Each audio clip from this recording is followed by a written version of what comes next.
देश का सबसे स्वच्छ शहर इंदौर, कचरे से सीएनजी बनाने वाला एशिया का पहला शहर इंदौर, कार्बन क्रेडिट बढ़ाने में आगे आने वाला शहर इंदौर, स्वच्छता के साथ स्वाद की राजधानी कहे जाने वाला इंदौर, जोश जुनून और जज्बे से भरा जिंदा दिल लोगों का जीवंत शहर इंदौर अब मानवता और इंसानियत की नई इबारत रचने जा रहा है। इस शहर को जल्द ही एक और नया खिताब मिलने वाला है, बेगर फ्री सिटी यानी भिक्षुक मुक्त शहर। और हमको कह के निकल तो निकली जाना और गया भगवान मेरे में आदमी।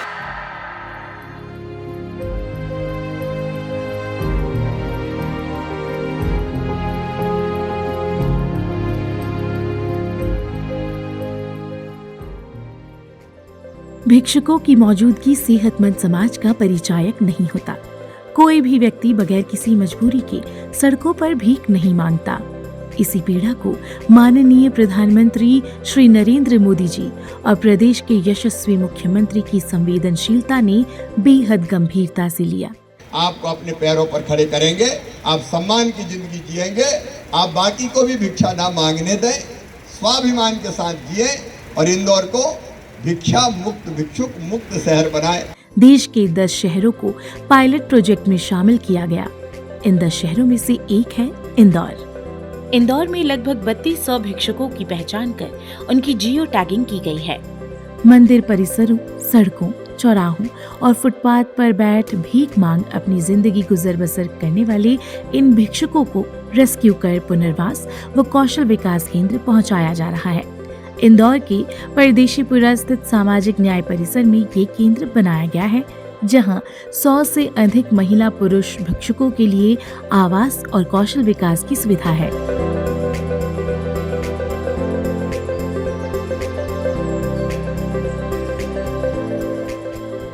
इंदौर नगर निगम ने ये महती जिम्मेदारी एक ऐसी महिला को सौंपी जो न सिर्फ संवेदनशीलता की जीती जागती मिसाल है, बल्कि उनके भीतर निष्ठा और समर्पण की भावना भी कूट कूट कर भरी हुई है।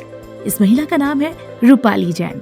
रूपाली इस प्रोजेक्ट के पहले से ही शहर में भिक्षुक उन्मूलन, पुनर्वास और कौशल विकास के काम करती आ रही थी। यही वजह है कि नगर निगम ने उन्हीं की संस्था प्रवेश यानी परम पूज्य रक्षक Adinath welfare and educational society को भिक्षुकों के रेस्क्यू, आवास और कौशल विकास का जिम्मा सौंपा। यूएस से एक दिन जब हम यहाँ आए और कुछ ऐसा देखने में आया कि कुपोषण के शिकार बच्चे हमें नज़र में आए, तब लगा कि शायद हम सेवा के लिए बने हैं और हम कर कुछ और रहे थे। उसी तरह से हमने सेवा कार्य शुरू कर दिया। दरअसल भिक्षुकों के रेस्क्यू और पुनर्वास के साथ उन्हें मुख्य धारा में जोड़ने का काम इतना आसान नहीं है जितना दिखाई या सुनाई देता है। ये काम बेहद चुनौतीपूर्ण है। रेस्क्यू के दौरान कई बार टीम पर हमले भी हो चुके हैं। जैसे तैसे इन्हें रेस्क्यू वैन में बैठाकर केंद्र पर लाया जाता है। यहाँ उनके तन के साथ उनका मन भी बदलना होता है। यहाँ लाने के बाद उन्हें सबसे पहले नहलाना, हेयर कट कराना, कपड़े बदलवाना, पहचान करना, महिला या लड़कियों का मेडिकल करना और फिर उनकी काउंसलिंग करना होता है। इसके बाद उनकी प्रोफाइल बनानी होती है। काउंसलिंग के बाद पहली कोशिश होती है उनके घर के लोगों को तलाशना। कई लोगों के परिवारों को ट्रेस कर उनकी घर वापसी भी कराई जाती है। कई भिक्षुकों के पास पहचान भी नहीं होती। इसके लिए नए सिरे से उनके आधार कार्ड भी बनवाए जाते हैं। मानसिक रोगियों को बकायदा मेंटल हॉस्पिटल भेजकर इलाज करवाया जा रहा है। जन जागरण के लिए भिक्षा नहीं शिक्षा दे के स्लोगन के साथ चौराहों पर कैंपेन भी किया जा रहा है। पुनर्वास केंद्र पर महिलाओं की रहने के लिए अहिल्या धाम और पुरुषों के लिए शिवकुटी हॉल है। यहाँ दोनों वक्त इन्हें ताज़ा और शुद्ध भोजन परोसा जाता है। इनके मनोरंजन के लिए खेल मैदानों में गेम्स खिलाए जाते हैं।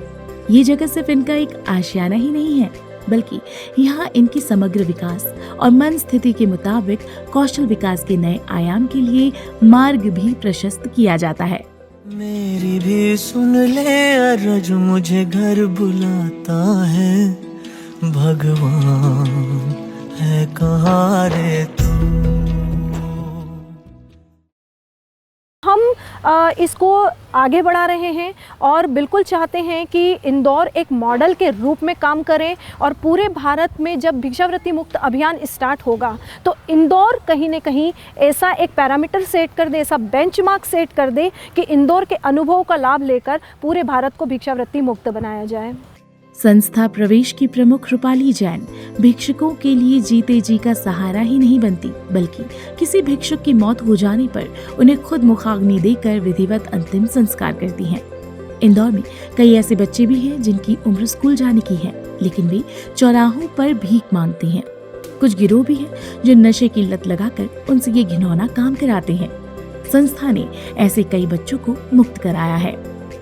इंदौर में अब तक 1100 से ज्यादा भिक्षुकों का रेस्क्यू किया जा चुका है।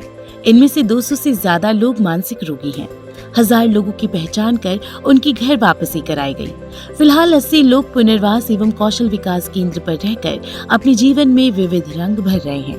प्रारंभिक सर्वे के अनुसार इंदौर में लगभग 8000 से ज्यादा लोग भिक्षावृत्ति में लिप्त हैं। इंदौर नगर पालिक निगम और उससे जुड़ी सामाजिक संस्थाएं लगातार जन जागरण का काम कर रही हैं। ऐसे लोग जो आदतन भिक्षावृत्ति करते हैं उनको ट्रेनिंग देना, पढ़ाने का काम लगातार जारी है। भिक्षा नहीं शिक्षा चाहिए, इस नारे के साथ लगातार जन जागरण करते हुए लोगों को सद रास्ते पर लाने का काम जारी है। मेरा मानना है इसमें समाज को और सामाजिक संगठनों को और जो हमारा नेतृत्व करता है उनको सबको मिल के काम, जिस प्रकार स्वच्छता में हमने मिल के काम किया तो हम एक मुकाम तक पहुँचे, उसी प्रकार इसमें भी हमें मिल के काम करना है सबको, तभी हम उस स्तर पर पहुँच पाएंगे। यकीनन इन कोशिशों से शहर फिर एक नया मुकाम हासिल करेगा और देश के लिए रोल मॉडल बनेगा। नो भिक्षा, भिक्षा नहीं शिक्षा दें।